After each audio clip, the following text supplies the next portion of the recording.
കേരളത്തിലെ ക്യാമ്പസുകളിൽ സമാധാനം പുലരേണ്ടതില്ല എന്ന SFIയുടെ തീരുമാനപ്രകാരം കഴിഞ്ഞ കുറേയേറെ നാളുകളായി കേരളത്തിലെ ക്യാമ്പസുകളിൽ ഉണ്ടാകുന്ന അക്രമ സംഭവങ്ങളെല്ലാം നമുക്ക് മുൻപിലുണ്ട്. അധികം നാളുകളായിട്ടില്ല വയനാട് പൂക്കോട് വെറ്ററിനറി സർവകലാശാലയിൽ സിദ്ധാർത്ഥൻ എന്ന് പറയുന്ന ഒരു വിദ്യാർത്ഥിയെ 3 ദിവസക്കാലം ഭക്ഷണമോ വെള്ളമോ നൽകാതെ ജലപാനീയങ്ങൾ നൽകാതെ അതിക്രൂരമായിട്ടുള്ള രീതിയിൽ റാഗിങ്ങിന് ഇരയാക്കിക്കൊണ്ട് കെട്ടിത്തൂക്കുന്ന ഒരു SFIയുടെ മുഖം നമ്മൾ കണ്ടു. അധികം നാളുകളായിട്ടില്ല തിരുവനന്തപുരം ലോ കോളേജിൽ ഒരു വിദ്യാർത്ഥിനിയെ 10-15 SFIക്കാർ വളഞ്ഞിട്ടുകൊണ്ട് കുറുവടികൾ കൊണ്ട് ആക്രമിക്കുന്നത് നമ്മൾ കണ്ടതാണ്. അധികം നാളുകളായിട്ടില്ല തിരുവനന്തപുരം യൂണിവേഴ്സിറ്റി ക്യാമ്പസിൽ സ്പെഷ്യലി ഏബിൾഡ് ആയിട്ടുള്ള ഒരു വിദ്യാർത്ഥിയെ SFIയുടെ യൂണിയൻ റൂമിലേക്ക് SFIയുടെ ഇടിമുറിയിലേക്ക് വിളിച്ചു കൊണ്ടുപോയി അതിക്രൂരമായി മർദ്ദിക്കുന്നത് നമ്മൾ കണ്ടതാണ്. ഈ കഴിഞ്ഞ ദിവസം തന്നെയാണ് തിരുവനന്തപുരം യൂണിവേഴ്സിറ്റി കോളേജിൽ ലക്ഷദ്വീപിലെ ഒരു വിദ്യാർത്ഥിക്ക് ദ്വീപുകാരനല്ലേ എന്നതിന്റെ പേരിൽ ആക്രമണം നേരിടേണ്ടി വന്നത്. ഈ കഴിഞ്ഞ ദിവസം തന്നെയാണ് തൃശൂർ ലോ കോളേജിൽ KSUവിന്റെ സഹപ്രവർത്തകരെ 10-15 SFIക്കാർ വളഞ്ഞിട്ട് ആക്രമിച്ചത്. ഈ കഴിഞ്ഞ ദിവസം തന്നെയാണ് കോഴിക്കോട് ഗവൺമെന്റ് ലോ കോളേജിൽ KSUവിന്റെ വനിതാ നേതാവ് ഉൾപ്പെടെയുള്ള ആളുകളെ SFIയുടെ യൂണിറ്റ് സെക്രട്ടറിയുടെ നേതൃത്വത്തിൽ ആക്രമിച്ചത്. കഴിഞ്ഞ ദിവസം തന്നെയാണ് കുട്ടനാട് കൊച്ചിൻ യൂണിവേഴ്സിറ്റി ക്യാമ്പസിൽ പുളിങ്കുന്നത്തുള്ള ക്യാമ്പസിൽ KSUവിന്റെ ജില്ലാ സെക്രട്ടറി ഷാരോൺ ഡിറ്റോയെ SFIയുടെ ജില്ലാ സെക്രട്ടറിയുടെ നേതൃത്വത്തിൽ ആക്രമിക്കുന്നത്. അങ്ങനെ എല്ലാ ക്യാമ്പസുകളിലും ജനാധിപത്യ വിരുദ്ധമായി SFI മുന്നോട്ട് പോകുന്നത് നമ്മൾ കണ്ടിട്ടുണ്ട്. എന്തുകൊണ്ടാണ് ഈ പറയുന്ന ഇരകളാകപ്പെടുന്ന ഈ വിദ്യാർത്ഥികൾ എന്തുകൊണ്ടാണ് ഇത്തരത്തിൽ ആക്രമണങ്ങൾ നേരിടേണ്ടതെന്ന് ചോദിച്ചാൽ അതിന് ഒരൊറ്റ മറുപടിയേ ഉള്ളൂ. അവർ SFIയുടെ കൊടി പിടിച്ചിട്ടില്ല, അവർ SFIയുടെ മുദ്രാവാക്യം വിളിച്ചിട്ടില്ല, SFIയുടെ സംഘടനാ പ്രവർത്തനത്തിന്റെ ഭാഗമായിട്ടില്ല, അവർ മറ്റു വിദ്യാർത്ഥി സംഘടനകളിൽ പ്രവർത്തിക്കുന്നു എന്നതിന്റെ ഒരൊറ്റ കാരണം കൊണ്ട് ഈ വിദ്യാർത്ഥികളെല്ലാം കയ്യൂക്കിന്റെ രാഷ്ട്രീയം കൊണ്ട് കൈകാര്യം ചെയ്യുന്ന SFIയുടെ ഒരു വികൃതമായിട്ടുള്ള മുഖം നമ്മൾ കണ്ടതാണ്. നമുക്കറിയാം കേരളത്തിലെ ക്യാമ്പസുകളിൽ ക്രിമിനൽ സംഘങ്ങളെ വാർത്തെടുക്കുന്ന റിക്രൂട്ട്മെന്റ് ഏജൻസിയായി SFI എന്ന് പറയുന്ന വിദ്യാർത്ഥി സംഘടന മാറിക്കൊണ്ടിരിക്കുകയാണ്.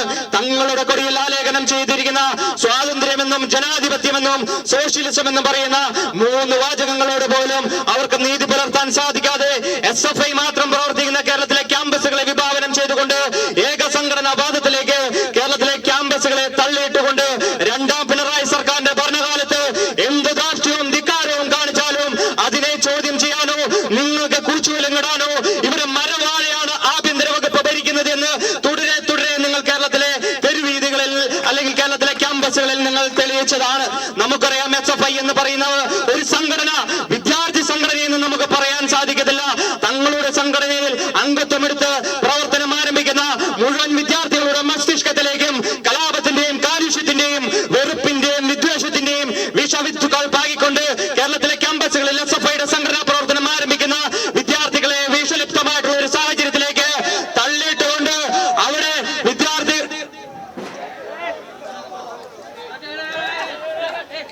കേരളത്തിലെ ക്യാമ്പസുകളിലെ വിദ്യാർത്ഥികളുടെ മസ്തിഷ്കത്തിലേക്ക് ഇത്തരത്തിലുള്ള വിഷവിത്തുകൾ പാകിക്കൊണ്ട് അവരെ ഗുണ്ടകളാക്കുന്ന സംഘടനകളായി SFI അധപതിക്കുകയാണ്. SFI എന്ന് പറയുന്ന ഒരു സംഘടനയെ വിദ്യാർത്ഥി സംഘടനയെന്ന് നമുക്ക് വിളിക്കാൻ സാധിക്കില്ല. ക്രിമിനൽ സംഘടനയായ ഗുണ്ടാ സംഘടനയായ SFI ആണ് കേരളത്തിലെ ക്യാമ്പസുകളിൽ കാണുന്നത്. അതുകൊണ്ടാണ് വർഷങ്ങളായി SFI അടക്കി ഭരിക്കുന്ന ക്യാമ്പസുകളിലേക്ക് KSUവിന് കടന്നു ചെല്ലാൻ സാധിക്കുന്നത്. അവിടെ കലാലയ യൂണിയൻ തെരഞ്ഞെടുപ്പിൽ ഞങ്ങൾക്ക് മത്സരിക്കാൻ സാധിക്കുന്നത് 20-30-40 വർഷമായി ആ ക്യാമ്പസുകളിൽ ഞങ്ങൾക്ക് വിജയിച്ചു കയറാൻ സാധിക്കുന്നത്. 31 വർഷക്കാലം SFI അടക്കി ഭരിച്ചിരുന്ന കൊച്ചിൻ യൂണിവേഴ്സിറ്റിയുടെ യൂണിയന് ഇന്ന് നേതൃത്വം കൊടുക്കുന്നത് കേരള വിദ്യാർത്ഥി യൂണിയനാണ്. കേരളത്തിലെ ഏറ്റവും വലിയ സർവകലാശാലയായ കാലിക്കറ്റ് യൂണിവേഴ്സിറ്റിയുടെ തലപ്പത്തിരിക്കുന്നത് കേരള വിദ്യാർത്ഥി യൂണിയൻ ഉൾപ്പെടെ ഉള്ള മുന്നണിയാണ്.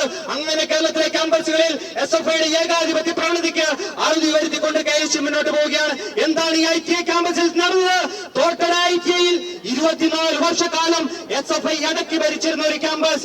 SFI ഇതര മറ്റു വിദ്യാർത്ഥി സംഘടനകൾക്ക് കടന്നു ചെല്ലാൻ സാധിക്കാത്ത ക്യാമ്പസിൽ റിബിൻ എന്ന് പറയുന്ന ഒരു ചെറുപ്പക്കാരൻ കടന്നു ചെല്ലുകയാണ്.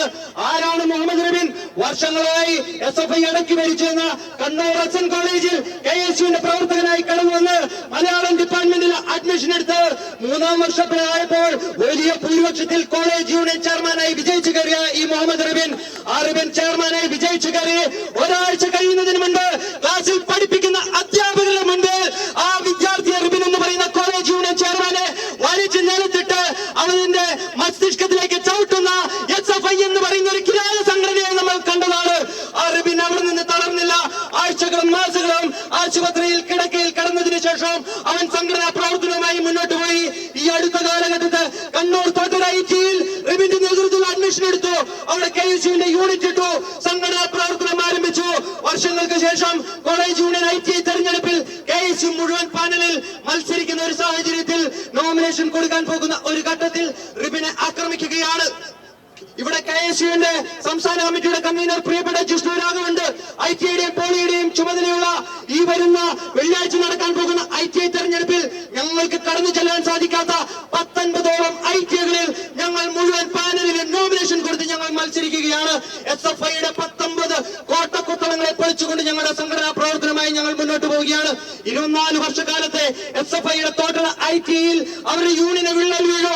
റിബിന്റെ നേതൃത്വത്തിൽ അവിടെ വിദ്യാർത്ഥികൾ വിജയിച്ചു കയറുമെന്ന ഘട്ടത്തിൽ പ്രിയപ്പെട്ട സംസ്ഥാന KSU കമ്മിറ്റിയുടെ ജനറൽ സെക്രട്ടറി ഫറാൻ മുണ്ടേരിയുടെയും ജില്ലാ KSU കമ്മിറ്റിയുടെ പ്രസിഡന്റ് പ്രിയപ്പെട്ട അതുൽ MC ഉൾപ്പെടെയുള്ള ജില്ലയിലെ KSU നേതാക്കന്മാരുടെ നേതൃത്വത്തിൽ ആ ക്യാമ്പസിലേക്ക് കടന്നു ചെല്ലുമ്പോൾ അവരെ ഇടിച്ച് നിലം പരിച്ചാക്കുന്ന ഒരു SFI നമ്മൾ കാണുന്നുണ്ട്. അതിനുശേഷം നമ്മൾ കാണുന്ന ഒരു വളരെ വികാര നിർഭരമായിട്ടുള്ള ഒരു രംഗമുണ്ട്. റിബിൻ എന്ന് പറയുന്ന വിദ്യാർത്ഥിയെ തലയ്ക്ക് പരിക്കേറ്റ് വായിൽ നിന്ന് പതയും നുരയുമായി വരുന്ന റിബിൻ, ശരീരത്തിൽ നിന്ന് രക്തത്തുള്ളികൾ ഉതിർന്നു വീഴുന്ന